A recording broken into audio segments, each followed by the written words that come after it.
बाबाजी और हजूर जी की प्यारी साध संगत जी राधा स्वामी। अगर आपको ये वीडियो पसंद आए तो लाइक, सब्सक्राइब और शेयर करें।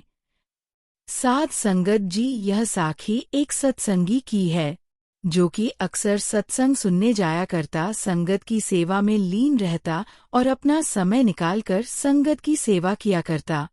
लेकिन कुछ देर बाद उसकी शादी हो गई। वह घरेलू काम काजों में व्यस्त हो गया। उसे सेवा करने के लिए समय नहीं मिल पाता। वह घर के कामों में ही खोया रहता। एक दिन क्या हुआ कि वह बहुत देर बाद सत्संग में गया। एक सत्संग करता थे जिनका उस सत्संगी से अच्छा लगाव था, परमार्थी प्रेम था। जब उन्होंने उसे देखा तो कहा कि भाई, इतनी देर बाद आए हो, कहाँ थे?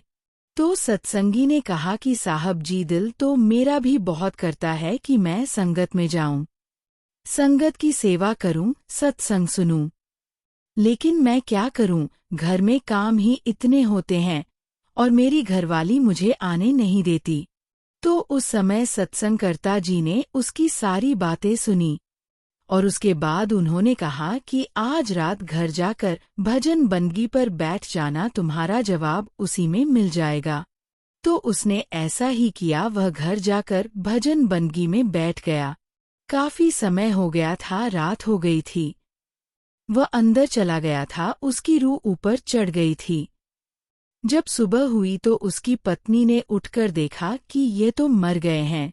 साध संगत जी, अक्सर ऐसा होता है, जब हमारी रूह ऊपर चढ़ जाती है तो हमें हल्की सी सांस महसूस होती है, लेकिन कुछ देर बाद वह भी पता नहीं चलता। ऐसा लगता है कि जैसे कि आदमी मर गया हो, उसकी सांसें ही बंद हो गई हो। तो उसकी पत्नी को भी ऐसा ही लगा। तो उसने देखा कि ये तो मर गए हैं। तो उसने सोचा कि सुबह भी होने वाली है, सबको बताना पड़ेगा।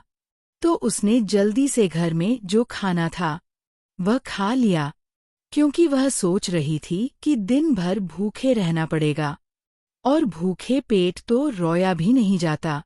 यह सब उसका पति बैठा देख रहा था और जो जो वह कर रही थी वह सब देख रहा था। तो जब सुबह हुई तो उसने देखा कि अब यह लोगों को बुलाना शुरू करेगी। तो उसने मालिक का ध्यान किया, सद्गुरु को याद किया। वह वापस नीचे आ गया। वह सारा का सारा सच जान चुका था कि यह दुनियादारी झूठी है। उसने कहा कि पहले तो मैं सुनता था कि ये दुनियादारी झूठी है, अब देख भी लिया। लेकिन उसने अपनी पत्नी को कुछ नहीं कहा। उसने जान लिया था कि ये सब तो ऐसे ही रहने वाला है। मुझे अपना रास्ता साफ करना है, मालिक से मिलाप करना है। साध संगत जी, उसके बाद उसने मालिक की भजन बंदगी की और मालिक को प्यारा हो गया। गुरु प्यारी साध संगत जी, हम आपके लिए ऐसी ही रूहानी साखियां लेकर आते हैं। ऐसी ही साखियां रोजाना सुनने के लिए हमारे चैनल गुरु के द्वार को सब्सक्राइब करें। राधा स्वामी जी।